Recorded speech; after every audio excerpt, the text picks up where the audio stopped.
Hi guys, welcome back to my channel news shorts Telugu 30. ఈరోజు news చూద్దాం. China smart phone company Xiaomi తొలి విద్యుత్ కారును ఆవిష్కరించింది. SU7 పేరిట ఇది మార్కెట్లోకి రానుంది. రాబోయే 20 ఏళ్లలో ప్రపంచంలోని 5 దిగ్గజ వాహన తయారీ సంస్థల్లో ఒకటిగా నిలుస్తామని CEO లీ జూన్ ధీమా వ్యక్తం చేశారు.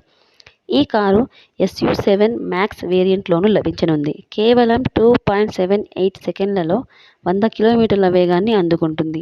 ఒక్క ఛార్జింగ్తో 800 కిలోమీటర్లు వెళుతుంది. ధరను ఇంకా ప్రకటించలేదు. నెక్స్ట్, డిసెంబర్ 31 నాటికి ఏడాదికి పైగా వాడకుండా ఉన్న UPI ఐడీలను డీయాక్టివేట్ చేయాలని ఫోన్పే, గూగుల్ పే, పేటీఎంలను NPCI ఆదేశించింది. కొందరు బ్యాంక్ అకౌంట్లతో లింక్ అయి ఉన్న ఫోన్ నెంబర్ల స్థానంలో కొత్త సిమ్లను తీసుకుంటున్నారు. ఆ పాత నెంబర్లను టెలికాం కంపెనీలు 3 నెలల తర్వాత వేరే వారికి కేటాయించినప్పుడు నగదు బదిలీ సమస్యలు వస్తున్నాయి. దీన్ని నివారించేందుకే వీలుగానే NPCI ఈ నిర్ణయాన్ని తీసుకుంది. నెక్స్ట్, TS కొత్త సంవత్సర వేడుకల సందర్భంగా ప్రయాణికులకు మెట్రో యాజమాన్యం గుడ్ న్యూస్ చెప్పింది. సురక్షిత ప్రయాణం కోసం మెట్రో రైళ్లను ఆదివారం అర్ధరాత్రి 12 గంటల 15 నిమిషాల వరకు నడపనున్నట్టు తెలిపింది.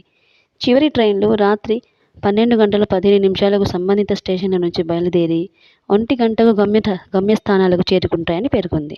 నెక్స్ట్, దివ్యాంగులకు రాష్ట్ర ప్రభుత్వం గుడ్ న్యూస్ చెప్పింది. అభివృద్ధి కార్యక్రమాల్లో వారికి 5% రిజర్వేషన్లు కల్పిస్తూ ఉత్తర్వులు జారీ చేసింది.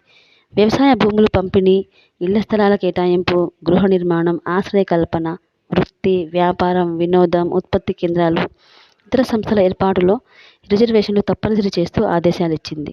మహిళా దివ్యాంగులకు కూడా ప్రాధాన్యం ఇవ్వాలని స్పష్టం చేసింది.